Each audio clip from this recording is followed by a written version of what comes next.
வணக்கம்.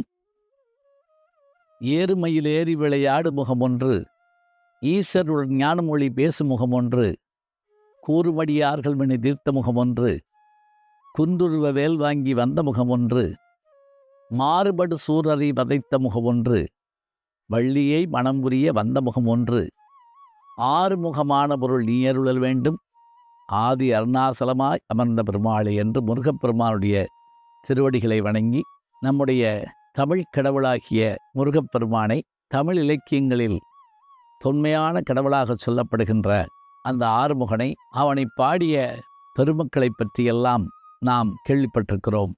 குன்றிருக்கும் இடமெல்லாம் குமரர் இருப்பான் என்பதைப் போல குறிஞ்சி முல்லை மருதம் நெய்தல் பாலை என்கின்ற ஐவகை நிலங்களில் குறிஞ்சிக்குரிய கடவுள் நம்முடைய முருகப்பெருமான். கந்தன் என்ற பெயரும் இவனுக்கு உண்டு. சுப்பிரமணியன் என்று வடநாட்டிலே இம்முருகப்பெருமானை அழைப்பார்கள். குறிஞ்சி கிழவனாகிய முருகப்பெருமானை சங்க இலக்கியங்களில், அதிலும் குறிப்பாக பரிபாடல் போன்ற நூல்களில் முருகனுடைய பெருமை பெரிதும் சொல்லப்படுகிறது. அதுபோல நம் கடம்பனை பெற்றவள் பங்கினல் என்ற தேவார பதிகத்திலும் முருகனுடைய பெருமையை பார்க்கிறோம். சிற்றிலக்கியங்கள் முருகனை பாடுகின்றன. கந்தபுராணம் என்ற ஒரு அரிய நூலை கச்சியப்பர் நமக்கு தந்திருக்கிறார்.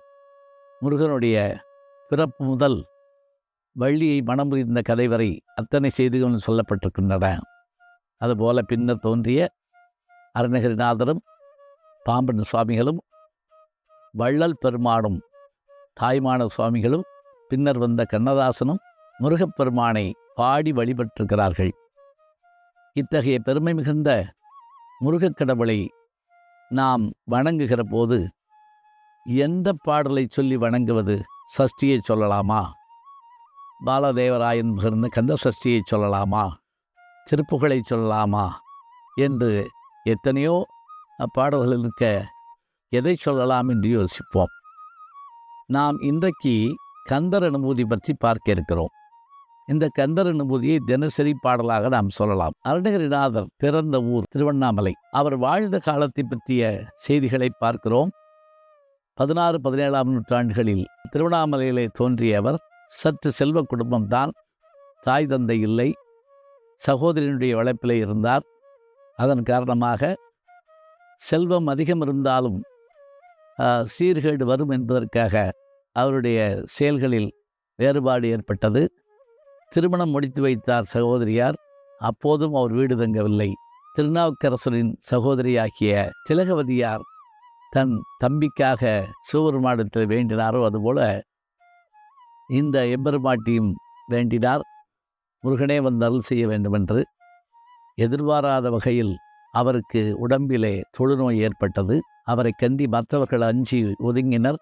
அப்போது இனிமேல் தான் வாழக்கூடாது என்று திருவண்ணாமலையினுடைய கோபுரத்தில் ஏறி கீழே கிளகிளாக பாய்ந்தபோது அவரை தாங்கியது முருகப்பெருமான். பல நாட்கள் அங்கு அந்த கோவிலிலே அமர்ந்து உண்ணாமல் உறங்காமல் தவமிருந்தார். முருகன் தோன்றினார். நீ பாடு என்றார். எனக்கு பாடத் தெரியாது என்றபோது தன்னுடைய வேல் கொண்டு அவருடைய நாக்கிலே எழுத முத்தை தரு பத்தி திருநகை எத்தைக்கிற சத்திச்சரவண முத்துக்குறு வித்துக்குறுபற என போதும் என பாடத் தொடங்கி தமிழகமெங்கும் சென்று கோயில்களிலே முருகப்பெருமானுடைய பாடலை பாடி வந்தார். பின்னர் அவருடைய நிறைவு காலத்திலே ஒரு செய்தியை சொல்கிறார்கள். பிரபுடதேவராயன் என்கின்ற மன்னன் அந்த திருவண்ணாமலையை ஆண்டு வந்தபோது சம்பந்தாண்டான் என்கின்ற ஒரு மந்திரவாதி அங்கே எளிய மக்களுக்கு அரிய செயல்களை செய்து காட்டுவதைப் போல செய்து காட்டி காளி பக்தனாக தன்னை காட்டிக்கொண்டு மன்னரிடத்திலும் சில அதிகாரங்களை பெற்றிருந்து வந்தார். அப்படி இருந்தபோது அருணகிரிநாதனுடைய புகழ் எங்கும் பரவியது. அது அவனுக்கு சற்று கோபத்தை தந்தது. உடனே என்ன செய்தான் தெரியுமா? மன்னரிடத்தில் சென்று நான் நினைத்தால் காளியை வரவைப்பேன். எங்கே? உங்கள் அருணகிரிநாதரால் முருகனை வர வைக்க முடியுமா என்று கேட்டார். அது மட்டுமில்லை, அந்த பிரபுடதேவராயனுக்கு துன்பம் ஏற்பட்டு கண்பார்வை போன போது எத்தனையோ வைத்தியம் பார்த்தார்கள், ஒன்றும் நடக்கவில்லை. அருணகிரிநாதன் மீது பொறாமை கொண்டிருந்த அந்த சம்பந்தாண்டான் இதற்கு பாரிஜாத மலரை கொண்டு வந்தால் பார்வை வரும், அதை கொண்டு வர வேண்டுமென்றால் அதற்கு அருணகிரிநாதரால் தான் முடியும் என்று சொல்ல, உடனே அருணகிரிநாதர் நடந்த நிகழ்வை ஞானத்தால் இருந்து, மன்னா நான் கொண்டு வருகிறேன் என்று சொல்லிவிட்டு புறப்பட்டார். அந்த மலர் பூலோகத்து மலர் அல்ல, அது தேவலோகத்து மலர். அங்கே செல்ல வேண்டுமென்றால் இந்த உடம்போடு செல்ல முடியாது. எனவே அவர் கூடு விட்டு கூடு பாயும் அந்த சித்தர் வித்தை அவருக்கு தெரியுமாதலால் தன்னுடைய உடலை ஒரு இடத்திலே கிடத்திவிட்டு கிளி ரூபத்திலே அவர் சென்று அந்த மலரை கொண்டு வந்து மன்னனுக்கு தந்தார் என்கிற செய்தியை பார்க்கிறோம். இதற்கிடையில் கூடு விட்டு கூடு பாய்ந்தாலின்றி இதனை செய்ய முடியாது என்பதை உணர்ந்த அந்த சம்பந்தாண்டான் அவருடைய உடலை தேடி அலைந்தார். இதற்கு முன்பாக நான் முதலில் சொன்னது போல முருகப்பெருமானை வர வைக்க முடியுமா, தேவியை வர வைக்க முடியுமா என்று கேட்க, தேவி அந்த சம்பந்தாண்டானிடம் உன்னுடைய வேண்டுதல் காலம் முடிந்தது, நான் வர முடியாது என்று சொல்ல, சரி நீ வர வேண்டாம், முருகப்பெருமானை அனுப்பாமல் பார்த்துக்கொள் என்று ஒரு வேண்டுதல் வைத்தார். இருவருக்கும் போட்டி ஆரம்பித்தது. சம்பந்தாண்டான் தோல்வியை மறைப்பதற்காக அருணகிரிநாதரை முதலிலே முருகனை வர சொல்லுங்கள் என்று சொல்ல அவர் பாடத் தொடங்கினார். ஆனால் முருகன் வரவில்லை. காரணம், பார்வதி முருகப்பெருமாளாகிய அந்த குழந்தையை மடியிலே இறுகப் பிடித்திருந்தார். இப்போது மயில் சோப்பு பாட, மயில் சென்று அம்பிகையின் முன் ஆட, அந்த அழகு கண்டு நெகிழ்ந்த போது குழந்தை சற்றே இறங்கி திருவண்ணாமலையில் ஒரு தூணை பிளந்து கொண்டு முருகப்பெருமான் காட்சியளித்தார் என்ற செய்தியை நாம் பார்க்கிறோம். இன்றைக்கும் அந்த தூண் அங்கே இருக்கிறது. சரி, மலர் கொண்டுவதற்கு இவர் சென்றார் என்று தெரிந்தவுடன் அவருடைய உடலை தேடி பார்த்து அந்த உடலை தீயிட்டு கொளுத்தி விட்டான் சம்பந்தாண்டார். மலரோடு வந்தார் அருணகிரிநாதர். பார்வை வந்தது பிரபலதேவராயனுக்கு.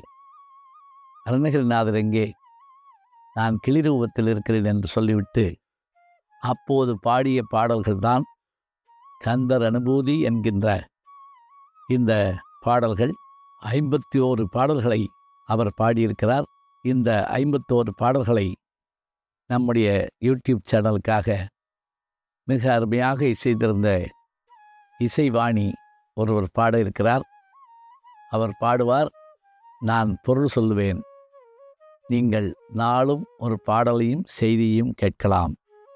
அருணகிரிநாதருடைய வரலாற்றை நான் சொன்னேன். இன்னும் இந்த வரலாற்றிலே பல செய்திகள் உண்டு. அவர் பலரை சந்தித்ததும் பல இடங்களில் சென்று பாடியதும் உண்டு. நாம் கந்தர் அனுபூதியை தொடங்கி பார்க்க இருக்கின்றோம். நெஞ்சக் கனகல்லும் நெகிழ்ந்துருக தஞ்சத் தரிசன் முகனுக் கேள்சேர் செஞ்சற்புனை மாலை சிறந்தடவே பஞ்சக்கர ஆணை பதம் பணிவாம் என்று முதலில் முருகப்பெருமானுடைய அண்ணனாகிய அந்த விநாயகப் பெருமானை வணங்கி அருணகிரிநாதர் கந்தர் அனுபூதியை தொடங்கியிருக்கிறார். நாமும் கந்தர் அனுபூதியை தொடங்குவோம். இதோ பாடலோடு கந்தர் அனுபூதி தொடங்குகிறது. உரையை நான் சொல்லுவேன், பாடலை அவர்கள் பாடுவார்கள். தொடர்ந்து கேட்டு மகிழுங்கள். கந்தர் அனுபூதி உலகெங்கும் ஒலிக்கட்டும். வணக்கம். ஜி ஞானசம்பந்தன் யூடியூப் சேனல் பாருங்கள். உங்களை தேடியே உங்கள் வீட்டுக்கு வருது. கேட்காம ஒரு விஷயம் உங்களை தேடி வருது பாருங்கள், அதை பிடிச்சி வச்சுக்கோங்க. நம்முடைய ஜி ஞானசம்பந்தன் யூடியூப் சேனலை தொடர்ந்து எக்ஸலம், இன்ஸ்டாகிராம், ஃபேஸ்புக், வாட்ஸ்அப் என்று அனைத்து தளங்களிலும் நாம் இயங்கிக் கொண்டிருக்கின்றோம். நீங்களும் எங்களோடு வாருங்கள்.